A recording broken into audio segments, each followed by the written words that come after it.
Buenas noches, señoras y señores, buenas noches a todos ustedes, gracias por estar aquí. Como continuación a los programas de corte más científico, en los que se ha hecho hincapié en la creciente convicción según la cual el cosmos es un todo que incluye a los seres humanos y que nada ocurre en una parte que no repercuta en la totalidad, nos preguntamos esta noche si el hombre puede cambiar el destino del mundo. Con sorpresa, hemos hallado una respuesta en el Zohar, el libro del esplendor, que pertenece a la más alta mística judía. Alberto Abraham es cabalista, y vamos a hablar hoy del secreto de los secretos. ¿Puede el hombre cambiar el destino del mundo? La verdad es que el hombre sabe muy poco de él mismo y no se da cuenta que, igual que el agricultor, que tiene que esperar un momento para podar un árbol, para sembrar, para recoger, el hombre en sus acontecimientos de todos los días tiene que seguir las mismas leyes, pero no las conoce.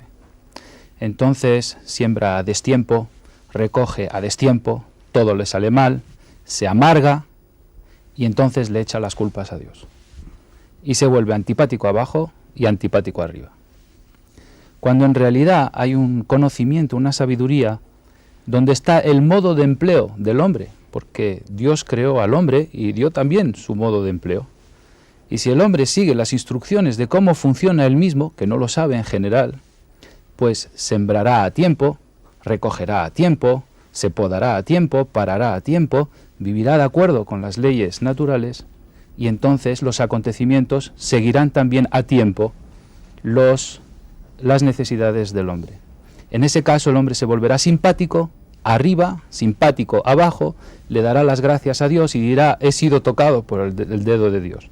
Pero en realidad no es estar tocado o no tocado, es conocer cómo funciona él mismo. Y él mismo no funciona igual que con la materia, que con dinero se compra. Los acontecimientos no se compran. Los acontecimientos se ganan con sabiduría. Y la sabiduría es un producto muy poco pedido en los mercados. Esto por un lado. En cuanto a el destino colectivo, hay que saber que, igual que en un anfiteatro, para poder entrar, con que uno tenga la llave de la puerta ya puede entrar todo el colectivo, pues lo mismo nos pasa. Con que un sabio sepa abrir las puertas de las bendiciones, todo el mundo se va a beneficiar de esas bendiciones. Vamos a hablar pues de un poder secreto que usó, por ejemplo, Abulafia, del que nos habla Moshe Idel, que es del Departamento de Pensamiento Judío de la Universidad Hebrea de Jerusalén. Para Abulafia, el término profecía significa algo que se acerca más a nuestra idea moderna de éxtasis. No tengo motivos para dudar de que la técnica de Abulafia puede dar resultado de vez en cuando y producir experiencias de tipo paranormal, al igual que otras formas de técnica mística funcionan y cambian los confines de la mística. La cábala de Abulafia llegó a considerarse peligrosa. Algo de eso nos cuenta Moshe Idel. A Abulafia se le consideraba el más peligroso porque explicó con gran detalle una serie de técnicas místicas muy poderosas que supuestamente llevaban a alcanzar una experiencia mística extrema que podía resultar peligrosa en algunos casos. Yo no diría que es el cabalista más claro. Quizás sea ahora. Después de mi intento de recopilar su cábala, es una de las más complejas. Es el poder del lenguaje. Sibila Pironti, que es periodista, en la Biblia se habla de ese poder.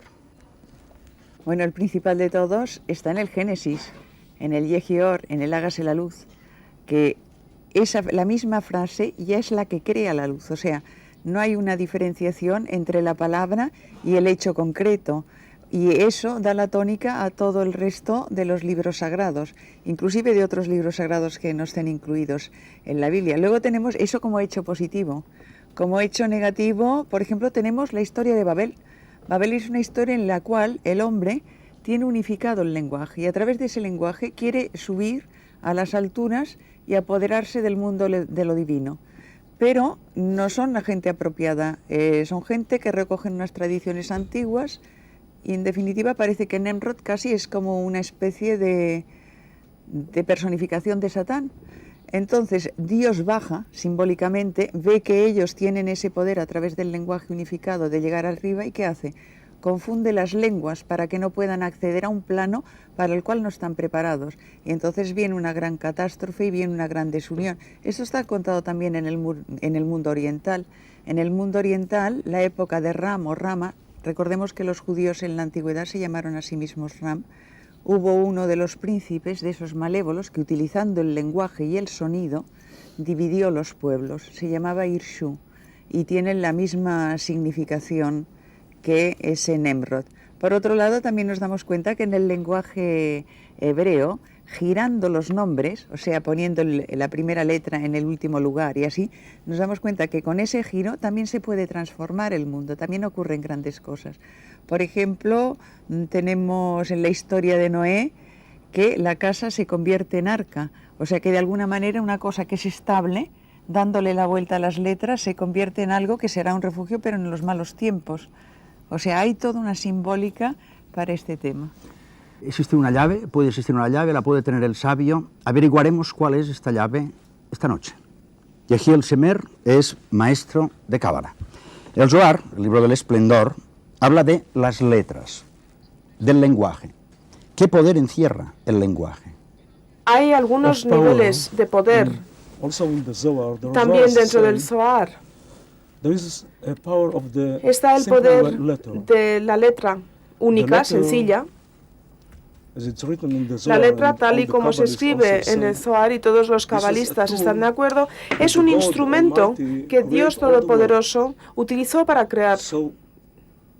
Por tanto, y a través de estas palabras, se consigue que Dios nos bendiga y se consigue toda esta bondad para el mundo. Tenemos que comprender que la letra sencilla, única, es una fuerza muy poderosa para aquel que sabe cómo utilizarla, para el cabalista. Así puede conseguir acercar el poder del mundo superior y podemos conseguir así que nuestro mundo sea bendecido con la bondad y con la prosperidad. Nosotros decimos entonces que la palabra hebrea es aquella que permite unir el mundo de la creación. Es una forma para unirse. Otra cosa dentro del Zohar, del idioma del Zohar, es muy especial porque está lleno de códigos, está repleto de secretos. Y gracias a estos códigos, aquel que conoce la fórmula dentro de este Cábala puede conectarse con el mundo superior de la creación y gracias a esta conexión, gracias a esta relación, puede influir todas las formas de vida. Mario Sacks, escritor. ¿Unas lenguas vehiculizan mejor lo sagrado que otras? Creo que así como existe un número determinado de grupos sanguíneos en la humanidad y no sé si llegan a 6 o 7, también podríamos decir que históricamente hay 5 o 6 lenguas, el chino, el sánscrito, el hebreo, por ejemplo, el árabe incluso, que han cristalizado un saber, una sabiduría que yo llamaría de psicología de las profundidades y que hace pensar en que a través de los libros sagrados que nos han legado esas mismas lenguas, esa sabiduría está codificada y requiere de nosotros, de los estudiantes, una decodificación que abre la palabra a un sentido múltiple, cosa que no puede decirse prácticamente en ninguna lengua moderna.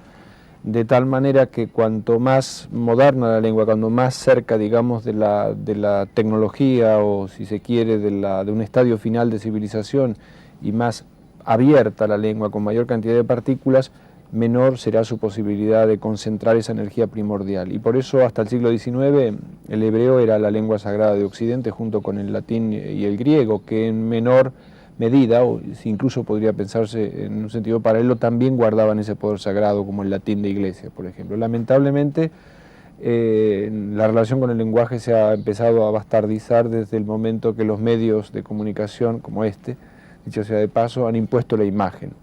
Y la imagen, que es democrática y que es abierta a todos y que habla por muchas palabras, sin embargo escatima el mundo de interioridad que la palabra representa y que estos lenguajes sagrados han, como dices tú muy bien, vehiculizado a través de los siglos. Acabo de leer hace unos días en un periódico la noticia de que ya hay ordenadores conectados con el cerebro que pueden interpretar órdenes mentales y se logra mover el cursor y escribir letras con el pensamiento. El Zohar dice así. Las letras fueron impresas en la fábrica del todo. Luego, las letras fueron diferenciadas e inscritas en la escritura. Cuando el santo estaba por hacer el mundo, todas las letras del alfabeto eran todavía embrionarias y durante 2000 años las contempló y jugó con ellas. Cuando llegó a crear el mundo, todas las letras se presentaron ante él en orden inverso con una petición común: ser colocadas las primeras en la creación del mundo. Cada una de ellas expuso sus razones. La letra Tab se adelantó y dijo que ella era la letra final del Emet, verdad. El santo le contestó que ella estaba destinada a servir como un signo en las frentes de los fieles que han recibido la ley de Aleph hasta Tab. Shin también se presentó y pidió que el mundo comenzara por ella por ser la inicial del Shaddai, Todopoderoso. Fue rechazada por formar parte del grupo de letras que expresan falsedad, Kuf y Reish. Entra la letra Shadeh y pide que el mundo comience por ella, puesto que es el signo de los justos, Tzadikin. El Señor le respondió que Tzadeh significa justicia, pero que debía estar escondida mientras pudiera dar al mundo causa para ofensa. La letra Pei se presentó, alegando que ella significaba redención y liberación.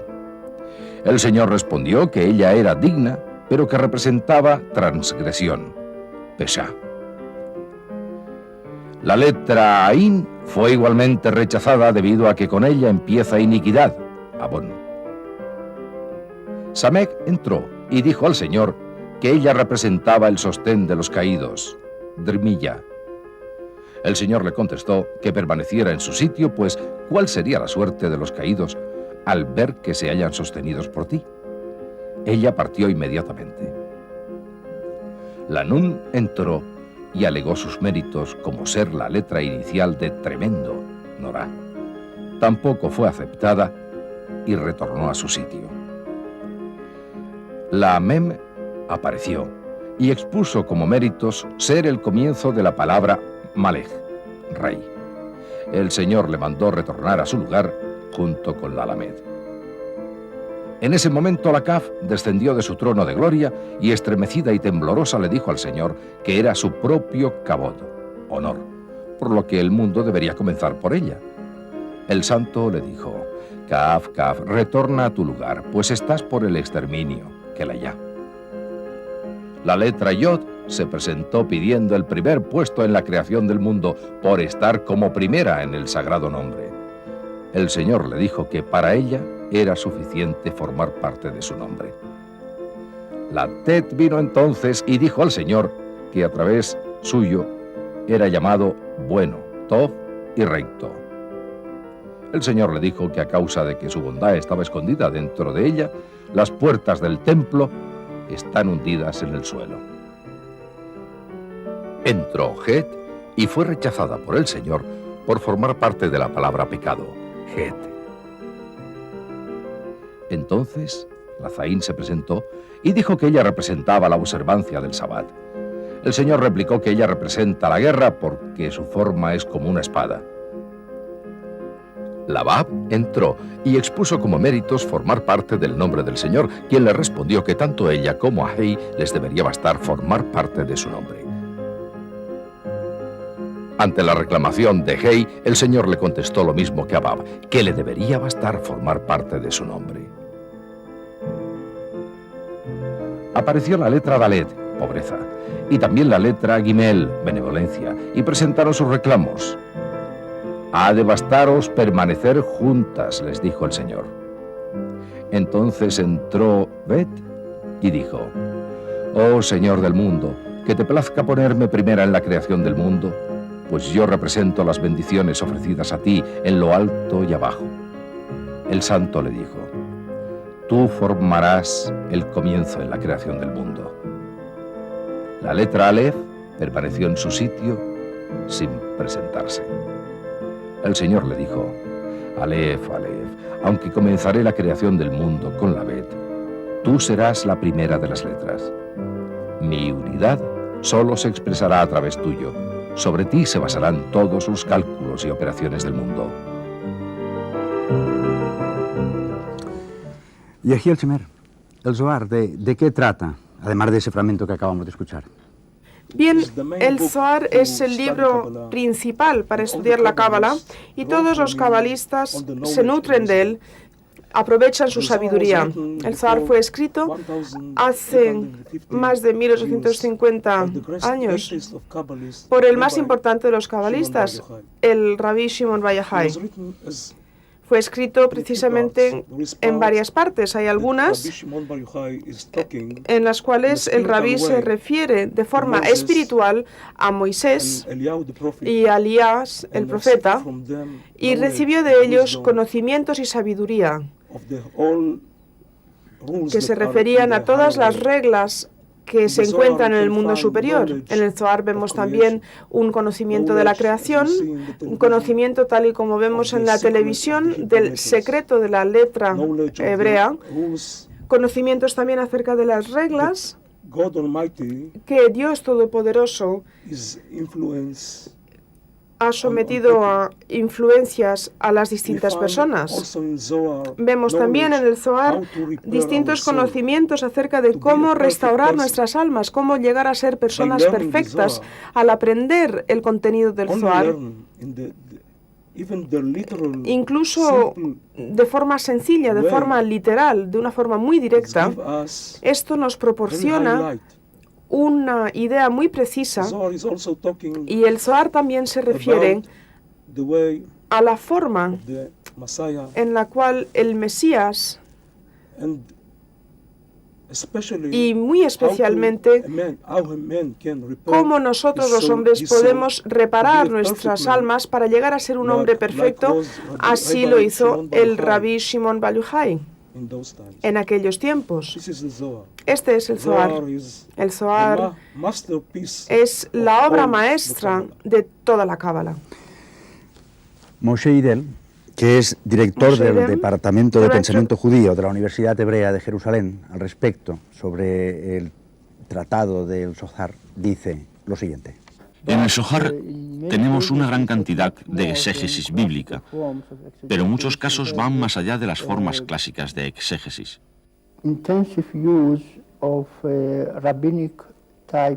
Vemos, por ejemplo, el uso intensivo de exposiciones tipo rabino, homiléticas, y también, de vez en cuando, especulaciones teosóficas mucho más desarrolladas, que van más allá de la exégesis en sentido estricto. Alberto Arham, vamos a ver, Simeón Bar Yochai, que fue el autor, ¿quién era personalmente? Bueno, visto de fuera, era un rabino, que tenía un hijo llamado Rabbi Eliezer, y con quien desarrolló un profundo estudio de la Biblia. Esto visto de fuera. Visto de dentro, era un hombre que accedió con su mente a una elevación jamás vista, al punto de conectar con su pensamiento con los justos del pasado, cuyas mentes nunca se han perdido. Es decir, el cuerpo se va, pero la mente se queda. Y ya hemos dicho que el hombre no conoce su modo de empleo en cuanto a por dentro funciona, en cuanto a su alma, su espíritu, su pensamiento. Sabe mucho a lo mejor de su cuerpo, de su anatomía, pero de las partes que no se ve, sabe poco. Y si a mí un señor me pregunta que si no lo ve, no lo cree, yo le digo que me ponga en la mano un pensamiento, a ver si lo va a creer. Y todo el mundo sabe que pensamos, sin embargo no se puede coger en la mano. Pues Rabbi Shimon Bar Yochai, con su extraordinaria elevación, llegó a ser el Mesías de su época.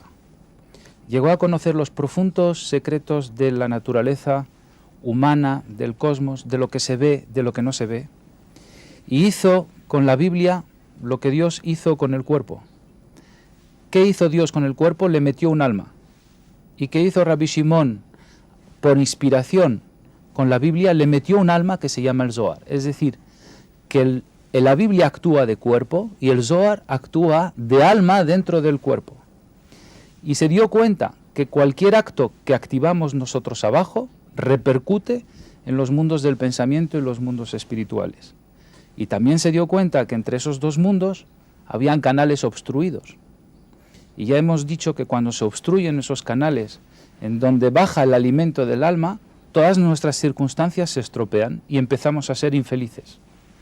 Y entonces, mucha gente que tiene una gran disponibilidad económica es infeliz, porque los acontecimientos no los puede comprar. Entonces Rabbi Shimon Bar Yochai nos explica cómo desobstruirse, cómo arreglar su alma. Y mantenía a raya todo efecto negativo. Por eso es llamado Mesías. Por lo que acabas de decir, todo lo que se piensa o lo que se hace abajo repercute arriba. Absolutamente. Un pensamiento abajo, un pensamiento arriba. El pensamiento no es solo lo que tenemos. Nosotros tenemos tres cosas. Tenemos pensamiento, palabra y acto. Y nos damos cuenta que el pensamiento y la palabra van juntos, porque todo el mundo puede decir lo que piensa, pero no todo el mundo puede conseguir lo que piensa y habla, porque dice el dicho español, del dicho al hecho va mucho trecho. Y ese trecho es el secreto espiritual. Si le queremos acortar, hay que conocer la naturaleza espiritual que incide en nuestros acontecimientos. Y esa es la sabiduría del Zohar. Mientras no se conozcan esta esencia espiritual de los hechos que nosotros hacemos, no podemos transformar el destino del hombre. No controlamos nuestros eventos y sin embargo tenemos un manual que nos explica cómo conseguirlo. Le preguntamos también a Yehiel Shimer, ¿por qué Bar Yochai fue tan importante? An important person.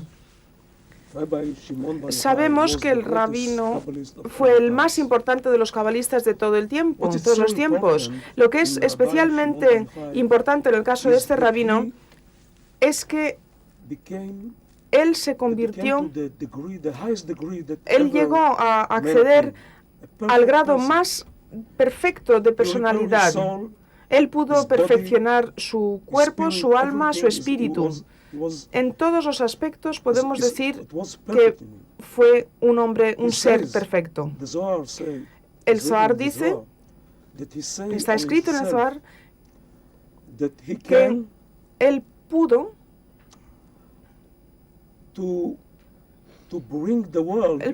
llevar al mundo a los días del Mesías. Entonces, ¿cuál es el sentido de esto? Eso quiere decir que no habrá más maldad en el mundo. Pero no tenía permiso de Dios para conseguirlo, porque en ese momento no había llegado. No estaba listo el día todavía para llegar a esa perfección. El rabino entonces es un símbolo de un hombre perfecto que también ha escrito acerca de los demás libros sagrados y ha dicho que Dios mismo, al hablar del rabino Shimon Bar Yochai, este es el hombre perfecto al que yo creé. Y para nosotros es un símbolo, es un indicio que nosotros tenemos que seguir este mismo camino, porque Él a nosotros nos hizo el gran regalo del Zohar, una forma para clarificar, para purificarnos. Y al hacer esta limpieza, al purificarnos, para seguir este camino sacro, por supuesto, si todos nosotros lo hiciéramos, entonces lo que conseguiríamos es que el Mesías interior llegase a todos y entonces habría llegado el día del Mesías. ¿Es la Cábala un sistema asequible a todos? Nos contesta Paul Fenton, que es del Centro de Estudios Hebraicos de la Universidad de Estrasburgo, profesor. Como todo sistema místico, existen evidentemente dimensiones que son religiosas.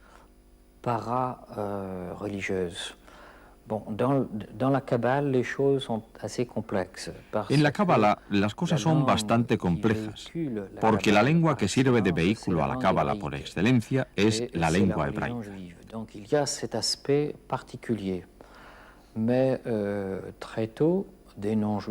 Muy pronto, sin embargo, los no judíos se han interesado por la Cábala en la medida en que ha habido traducciones al latín en lenguas occidentales de los textos fundamentales de la Cábala.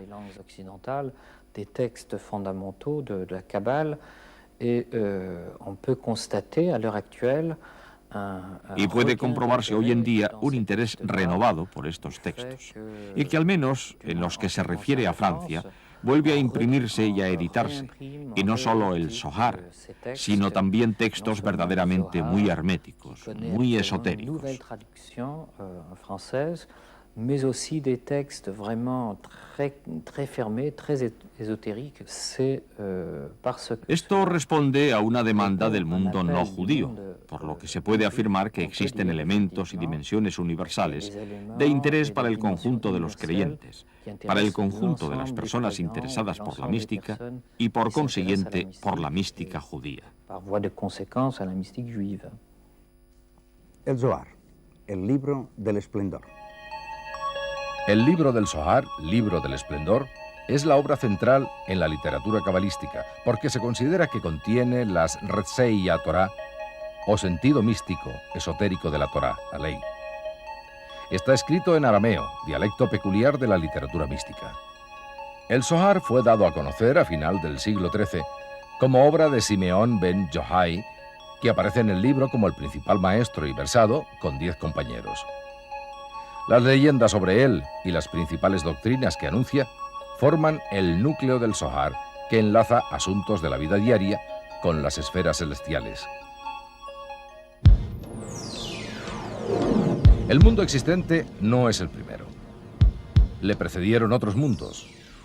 La creación del mundo puede representarse como un proceso de purificación y separación de los escombros dejados de mundos precedentes. Este nuestro mundo fue formado de sonidos y letras pertenecientes al nombre de Dios. La doctrina de la emanación y la doctrina de la Sefirot están las dos corporizadas en el Zohar. La doctrina de la Sefirot, emanaciones, se pone en relación con la vida y la conducta a través de sus combinaciones con un principio que se formula así. Lo que hay arriba, también hay abajo, y lo que está abajo, está también arriba.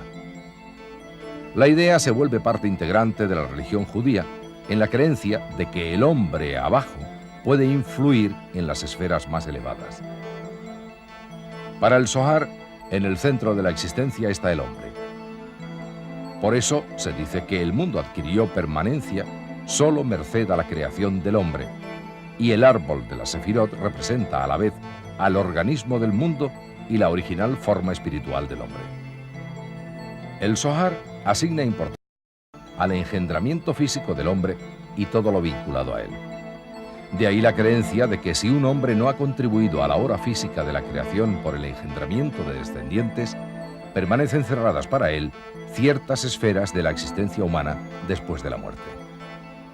El camino recto para el hombre consiste solamente en que él encuentre su propia conexión con los mundos superior e inferior. La conducta de un hombre puede conducirlo a la meta deseada de dos maneras, por ascenso y por retorno. De estos caminos, el segundo es superior y sus posibilidades son ilimitadas. El Zohar alaba la suerte de los que han descubierto cómo vincularse con los mundos celestiales. Mario Satz, ¿es casual que ese libro se compilase en España? No, yo creo que de ninguna manera es casual, porque para los hebreos y para la Biblia España es Sefarad, y nosotros podríamos bien, de la mano de lo que dijo Sibila a propósito de dar vuelta a las letras, leer en lugar de Sefarad, Pardés, que es paraíso y que se compone exactamente de las mismas letras que Sefarad. Habida cuenta que el Pardés o el paraíso es el lugar al que quieren acceder los cabalistas, los buscadores de la verdad íntima y del meollo del significado espiritual, No es casual de ninguna manera que se compilara o que se hiciera una antología de los documentos que probablemente existían anteriormente a la vida de Moisés de León en el siglo XIII, y por eso para muchísimos cabalistas ese libro es mucho más antiguo que el siglo XIII, sería de los primeros siglos. En realidad no importa, porque una lengua es en realidad derivada de la otra. Es como si nosotros tomáramos un esqueje y dijéramos que a partir de él se crea un nuevo árbol. En realidad ese esqueje procede de un árbol anterior. Yo creo que en un prólogo que escribió Unamuno, más o menos en los años 30, la primera edición breve y sintética del Zohar que se hizo aquí en España, la hizo Ariel Ben-Zion, dice Unamuno que lo que sopla entre las líneas del Zohar es muy semejante al aire y al color y a la luz de Castilla que sopla en la poesía mística de San Juan de la Cruz o de Santa Teresa. Y yo creo que con justa razón podríamos decir que una de las herencias, uno de los pilares fundamentales de la mística hispana, si consideramos que es una mística tripartita, y la otra cara podría ser la obra de Abul Abbas de Almería o bien de Ibn Arabi, puede considerarse, como digo, herencia española. Y en tal caso el Zohar es también un producto de esta tierra, ¿no? Sobre la relación existente entre el Zohar y España, nos contestó Moshe Idel. En España hay dos formas principales de misticismo judío. El más importante es el representado por el libro del Zohar, que se centraba mucho más en el problema de la interpretación de la Biblia y de los mandamientos judíos. Y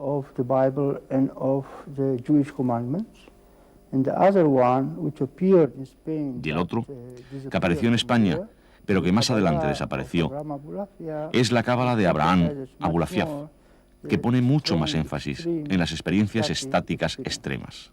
Y Egiel Semer, nos decía antes Alberto que el Zohar era un libro que comentaba la escritura, pero ¿podemos considerar el Zohar como libro también religioso?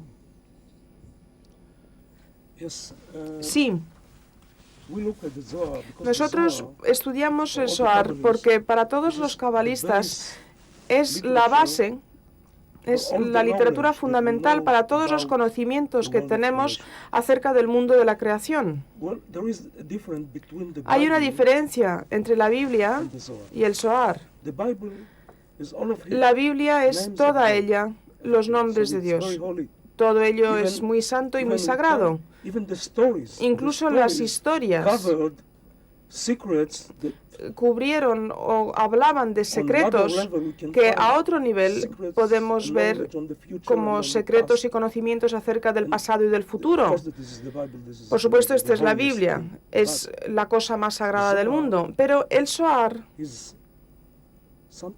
es algo que consigue hacer asequible el conocimiento, nos permite adentrarnos dentro del alma, abrir esta caja de conocimiento para todo el mundo. Y es esta la razón por la cual, incluso al sujetar el Zohar en la mano, uno nota el poder de la obra, porque son nombres abiertos, no son nombres cubiertos, no son nombres secretos. Y es por esta razón por la cual vemos, todos los que aprendemos la Cábala o los que la hemos estudiado, es que vemos, como digo, que el Zohar es el libro fundamental, la obra más importante, la literatura fundamental para todos los cabalistas. Y a nosotros nos parece que en el futuro también será un libro obligatorio para todo el mundo, y para entonces esperamos poder restaurar nuestras almas y llegar a los días, como yo decía, los días sin maldad, el día del Mesías.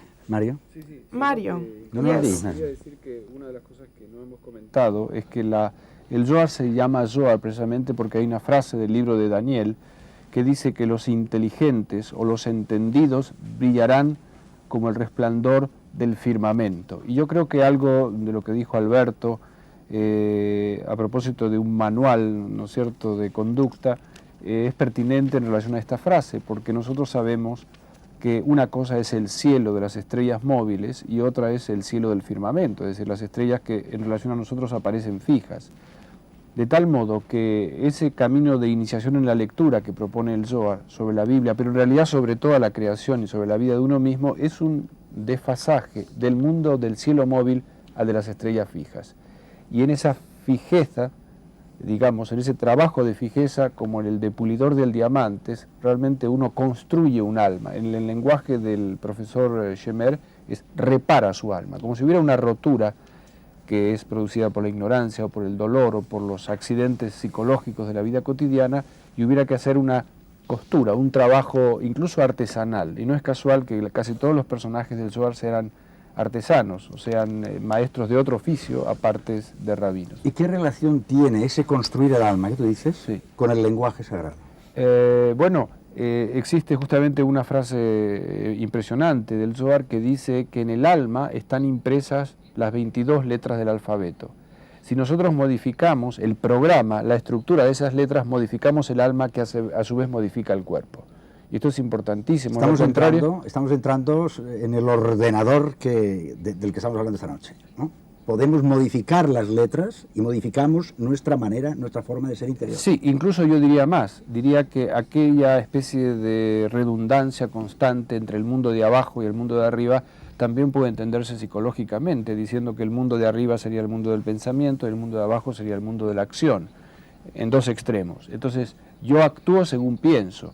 Para los cabalistas no hay, al revés del Fausto de Goethe, acción y luego pensamiento. Hay primero pensamiento y después acción, y en lo cual coincide con la tradición extremo oriental. Por ejemplo, en la India hay conciencia primero y después materia que se forma en torno a esa conciencia. Pero lo que es fabuloso del Zohar, me parece a mí, es que si el alma, que es en realidad el nombre es el alma, por eso en muchos pueblos del mundo no se da el nombre para no dar el alma. Si yo organizo, modifico la estructura de mi alma de acuerdo a un giro de 180 grados o de 360 grados incluso de proyectos sobre mi vida posterior, digamos, y por eso se empieza a estudiar a los 40 años, de la vida adulta, me espera otra vida, una vida completamente nueva, una vida de cielo firme, no ya de estrellas móviles. Yo creo que esta diferencia entre lo móvil y lo fijo es extraordinario, porque aparece incluso en el sufismo, cuando hablan de los maestros como el polo de la generación. ¿Te acuerdas que se dice de Ibn Arabi? Un polo, es decir, un punto de referencia. En toda esta alquimia del alma de la que estamos hablando, esa transformación lenta pero necesaria del ser humano, estamos hablando de una experiencia, que se puede llamar una experiencia espiritual. ¿Tú por qué crees que es tan necesario cifrar y descifrar constantemente esa experiencia espiritual? Escribir y describir, volar y desvolar. Yo creo que esa es una transcripción, digamos, superestructural, para emplear un lenguaje caro a los lingüistas, de lo que ocurre con el código genético. En el código genético las macromoléculas están enrolladas, los cromosomas están enrollados, ¿no? Están enrollados en el inframundo, digamos, en el mundo pequeño de la gestación de cualquier criatura, y se van desplegando no solo hasta que uno vive, sino incluso después de la muerte de uno. El código genético, como dijo muy bien Alberto, la memoria sigue viva de los seres que han existido y de las almas que han trabajado. Quizá porque el misterio mismo de la información, y lo vemos ahora en el átomo y en la física moderna, conduzca a ver unidades cada vez mayor de información en espacios cada vez más reducidos. Y quizá ese sea el secreto de la memoria, que lo total aparece en un punto, el famoso grano de mostaza de Jesús, que también es una parábola que debe decodificarse. Está codificada por el maestro y debe ser codificada por las sucesivas generaciones. Si fuera explícito el mensaje, tiene la vida de un periódico. Al día siguiente no lo lee nadie. Alberto, y todo ese esfuerzo del que estaba hablando ahora Mario es para llegar a la sabiduría, al conocimiento. ¿Qué tipo de conocimiento es el que se expresa en el Zohar? Mira, sabemos que la palabra desarrolla la inteligencia. Una persona que domina muy bien los conceptos con su palabra desarrolla la inteligencia. Pero no estamos hechos solo de inteligencia. Estamos hechos de una cualidad más sutil que la inteligencia, que se llama el espíritu. Y ese espíritu es el que genera cualidades extraordinarias en el hombre. Como la masa de los seres humanos no se ocupan de ello, se quedan en el nivel de la inteligencia y pueden ser muy inteligentes con cualidades humanas muy regulares. Pero si queremos mejorar nuestras cualidades humanas, hay que desarrollar la espiritualidad. Entonces, si por un lado decimos que la palabra desarrolla la inteligencia, ¿qué desarrolla el espíritu? ¿cuál es el homólogo de la palabra que desarrolla el espíritu? Y la respuesta es, desarrolla el espíritu el símbolo. El símbolo son muchas palabras en a lo mejor una pequeña idea, un dibujo, una alegoría. Eso hace que la mente pegue un salto. Y pega un salto fuera del intelecto y llega al espíritu. Rabbi Shimon Bar Yochai explica algo muy bonito. Abraham ata a Isaac. El sacrificio de Abraham, que no fue tal sacrificio, empieza por una atadura. Dice Rabbi Shimon Bar Yochai, y ahí está el descodificar el símbolo. Abraham es la bondad. La bondad ya es una cualidad del espíritu. Isaac es el intelecto. La bondad ata a la lógica, porque a veces estamos enfrascados en la lógica y no podemos ir hasta las cualidades humanas, porque la lógica nos dice, como seas bueno, vas a fracasar, como seas bueno, te va a salir todo mal. La lógica nos enfrasca. Sin embargo, nosotros tenemos emociones. Y ahora te voy a dar una clave que me parece muy importante revelar. Nosotros no debemos tener miedo. Porque si tenemos miedo, es que dudamos del Creador. Si dudamos de Dios, hay divorcio. Y si hay divorcio, cada uno va por un lado. El miedo es nuestro peor enemigo. El miedo es el que atrae las desgracias. El miedo es el que obstruye los canales. El miedo es el que nos aleja de la espiritualidad. El miedo nos crea nervios, cólera, angustias. Y hay que tenerle miedo al miedo. Estamos hablando de mística. Mística judía.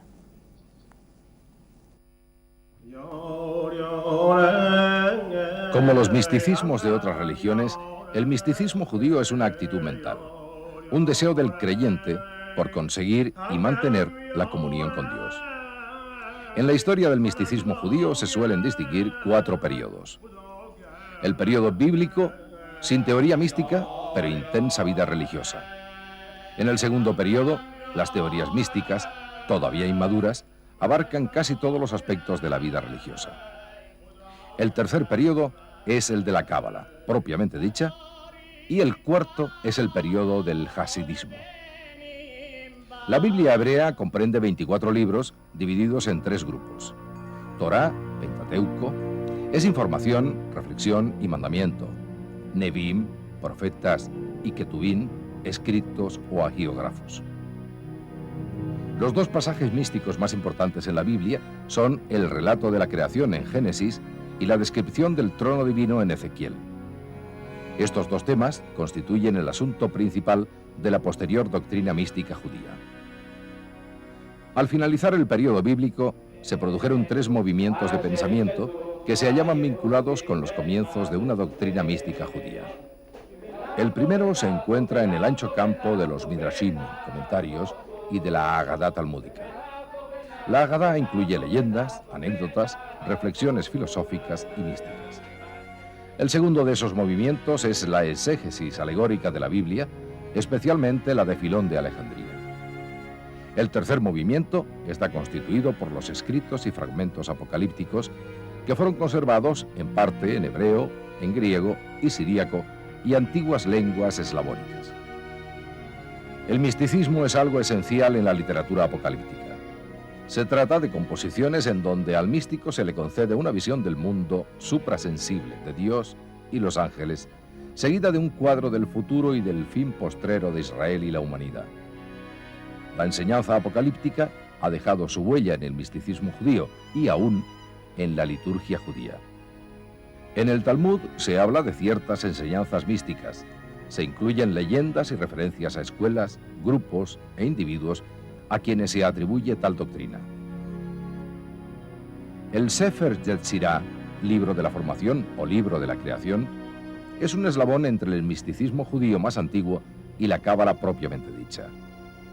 En sus páginas aparecen la doctrina de la emanación y la afirmación del poder místico de las letras del alfabeto hebreo. Una de sus tesis principales es que entre Dios y el mundo hay 10 sefirot, emanaciones, elementos creadores, que son la base de toda existencia. Algunos de los elementos del misticismo judío solo alcanzan su madurez en la cábala medieval, especialmente en el Zohar. Sibila Pironti, hemos hablado de diferentes momentos del conocimiento, de la sabiduría, de la iniciación. ¿Existen diferentes grados de conocimiento? Sí, existen diferentes grados de conocimiento y vamos a intentar contarlo un poco en lugar de a nivel particular, a nivel social. Por ejemplo, hubo una época que el hombre fue politeísta, pero es que tenía que serlo, porque no tenía la categoría, la entidad suficiente como para reconocerse a él mismo unificado y encontrar a Dios unificado. Y vemos también, a través del Zohar o a través de la Biblia, vemos que el hombre va conquistando diferentes grados de Dios, que son diferentes ecuaciones. A nivel social son unos, a nivel particular son otros, porque el individuo particularmente puede avanzar muchísimo más.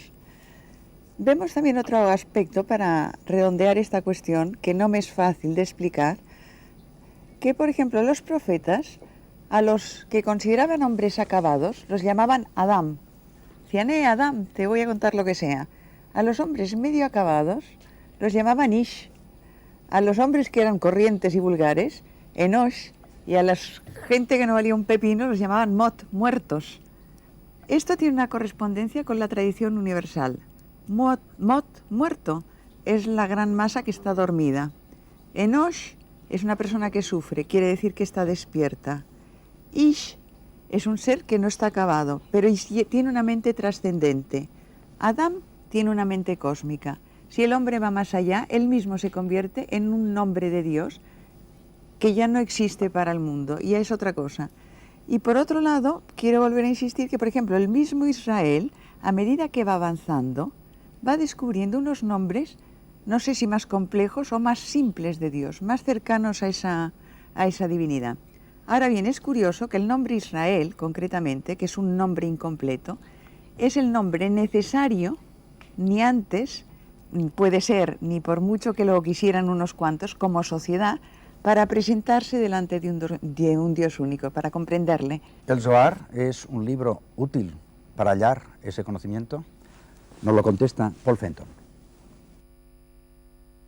Le Zohar a eu un impact tel sur le monde juif. El Zohar ha tenido impacto en el mundo judío, ya que ha alcanzado un estatuto canónico comparable al de los otros grandes textos de la tradición judía, la Biblia o el Talmud. Comparable aux autres grands textes de la tradition juive, la Bible, le Talmud. Y como la Biblia y el Talmud se lee también a diferentes niveles, el popular y el especializado. Le Zohar également a servi ses deux buts. El Zohar es a la vez un libro de conocimiento. Un livre de connaissance, et puis d'autre part, c'était également un livre de méditation. Y por otra parte, es un libro de meditación, de naturaleza litúrgica. Je me souviens qu'il y a bien des années, il m'a été donné de rendre visite à la communauté. Recuerdo que hace muchos años tuve ocasión de visitar la comunidad judía tunecina y tras asistir a los oficios religiosos, un sábado por la mañana, en una sinagoga tunecina, vi a los fieles, que eran gentes sencillas, que pertenecían a las clases populares, retirarse en torno a una mesa, abrir su Zohar y leer con una cantinela atractiva y melodiosa el texto del Zohar, del que no entendían una sola palabra. Très prenante, très mélodieuse, le texte du Zohar, dont il ne comprenait pas un traître mot. ¿Ve usted? Se trataba especialmente del gozo espiritual derivado de escuchar esta palabra de una forma meditada, pero no intelectualizada, que desempeñaba un papel religioso cierto para ellos. Sibila Pironti, para el ser racional, lo último que acabamos de escuchar no tiene ningún sentido. ¿Qué sentido tiene leer? ¿Puede transformar leer sin entender? Pues puede hacer muchas cosas, porque por ejemplo también uno puede tomarse una píldora sin haber leído el prospecto y la píldora pues te hace su efecto. En realidad leer es muy interesante, es muy adecuado y hay que leer. Pero leer es para conocer una cosa. Pero luego para entenderla es que hay que meditar sobre lo que se ha leído. Y para asimilarlo, realmente la asimilación es el efecto que la lectura suscita en el interior del individuo y lo que saca de sí mismo algo. No es ya la información que te viene de fuera. El Zohar nunca te va a dar una información de fuera. Porque es un libro que es para interiorizarlo. Te lo comes, lo digieres y te alimenta. No se puede estudiar el Zohar, no se puede estudiar porque son una serie de anécdotas que van salteadas. O sea, no es ni siquiera digamos que literariamente es maravilloso, que tiene un lenguaje riquísimo, pero no es para leerlo o para estudiarlo. Hay que mirarlo, hay que detenerse y hay que tragárselo de alguna manera. O sea, no se puede entender porque es incomprensible, porque es meditativo. Pero además son meditaciones de otro. Uno tiene que leerlo y hacer su propia meditación y ver qué es lo que concluye. Prácticamente como con todos los libros que valen la pena, ¿no? Hasta transformarse es casi como un acto mágico. ¿Es el Zohar un libro de magia? Moshe Idel nos contestó. El Zohar en sí mismo no se expresa como un libro de magia. Solo si utilizamos una definición muy libre de magia, como algo que produce una fuerte transformación, se puede entender el Zohar de ese modo. El tema es que, con una intensiva lectura de libros canónicos, se pueden vivir experiencias muy fuertes. Y esto ocurre cuando se estudia la Biblia o cualquier otro libro canónico con mucha intensidad. Experiencias muy fuertes leyendo estos libros. Mario Sachs, ¿qué fragmento fue el que más te impresionó de esos libros? En cuanto a la frase que yo encuentro más significativa del Zohar para mí, me parece incluso casi un koan japonés del budismo zen, dice: los hombres creen que el paraíso está en el cielo, pero los ángeles saben que el paraíso está en la tierra. Alberto Abraham, los ángeles saben que el paraíso está en la tierra. ¿Y qué pintan los hombres en la tierra? Los hombres en la tierra han venido a terminar la creación. Y esto es una idea muy fuerte, lo que nos presupone que no podemos juzgar la creación porque no está terminada. Así que no acepto que digan que el mundo es malo o que está mal, porque no lo hemos terminado, porque el punto final de la creación lo pone el hombre. El hombre es socio de Akadosh Baruj Hu, así es como llamamos nosotros a Dios, el santo bendito sea Él, y nos han nombrado, hablo a los seres humanos, socios de Él para terminar esta creación. ¿Y en qué consiste terminarla? Consiste en terminar de elevar elementos que están todavía en proceso de evolución. Así que nuestra misión es elevarnos a nosotros, igual que un profesor antes de ser profesor tiene que tener el título de profesor y luego enseña a los alumnos. Pues nosotros primero nos elevamos espiritualmente y luego todo lo que hay en la creación tratamos de elevarlo también de un grado. Y entonces todo se vuelve armonioso y todo se vuelve bonito. Yo no admito, por ejemplo, que en una cadena de producción de coches, cuando el coche no está pintado, los asientos no están puestos y los tornillos no han terminado de ser apretados, se diga qué coche más feo. Admito el juicio cuando el coche está terminado, abrillantado, pintado, con ya la matrícula, entonces qué coche más bonito. Así que somos nosotros responsables de decir que la creación es bonita, porque nosotros la tenemos que terminar. Yehiel Shemer, ¿y qué influencia puede tener el Zohar justamente en el mundo actual en que vivimos? Hay dos niveles de influencia. El Zohar tiene influencia en dos niveles en este mundo. Uno de ellos es el nivel que nadie conoce, porque el Zohar abre como una columna de luz que siempre parece que baja a la tierra y que siempre parece que nos bendice, incluso las cosas más sencillas del mundo. Esto es la parte cubierta que nadie conoce. Nadie puede hablar de ella siquiera.